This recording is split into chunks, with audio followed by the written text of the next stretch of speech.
ഇറ്റലിയിൽ നിന്ന് വിരുന്ന് വന്നവരൊക്കെ ഇപ്പം നമ്മുടെ ഇടയിലും സ്ഥാനം പിടിച്ചിട്ടുണ്ട്. അങ്ങനെ വിരുന്ന് വന്ന ഒരാളാണ് ഇറ്റാലിയൻ പിസ്സ.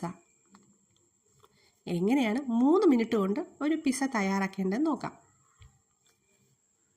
1 ടീസ്പൂൺ ഈസ്റ്റും 1 ടീസ്പൂൺ പഞ്ചസാരയും മിക്സ് ചെയ്ത് അതിനെ മൈദ മാവിലേക്ക് ചേർത്ത് ഉപ്പും കൂടെ ആഡ് ചെയ്ത് കുഴച്ച് നന്നായി റെസ്റ്റ് ചെയ്യാനായിട്ട് ഒരു 3 മണിക്കൂർ മാറ്റി വയ്ക്കുക.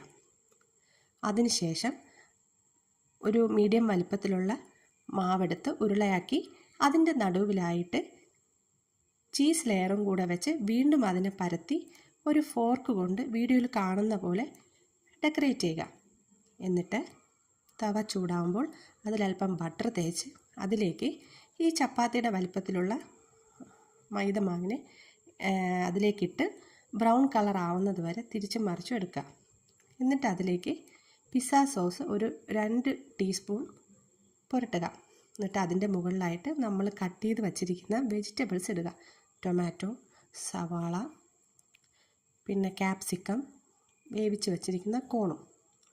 പിന്നെ അതിൻ്റെ മുകളിൽ കുറച്ച് മോസറല്ല ചീസും കുറച്ച് കുരുമുളക് പൊടിയും കുറച്ച് ഒറിഗാനോയും. എന്നിട്ട് വീണ്ടും ഇതിനെ നേരത്തെ ചൂടാക്കി വച്ചിരിക്കുന്ന പാനിലേക്ക് എടുത്ത് വെച്ച് നമ്മൾ എന്തെങ്കിലും ഒരു ടൈറ്റായിട്ടുള്ള ഒരു അടപ്പ് കൊണ്ട് മൂടി വെച്ച് ഏകദേശം ഒരു 3 മിനിറ്റ് മതിയാവും പിസ്സ റെഡിയാവാനായിട്ട്. അതിനിടയ്ക്ക് സ്വാദിഷ്ടമായ പിസ്സ തയ്യാർ.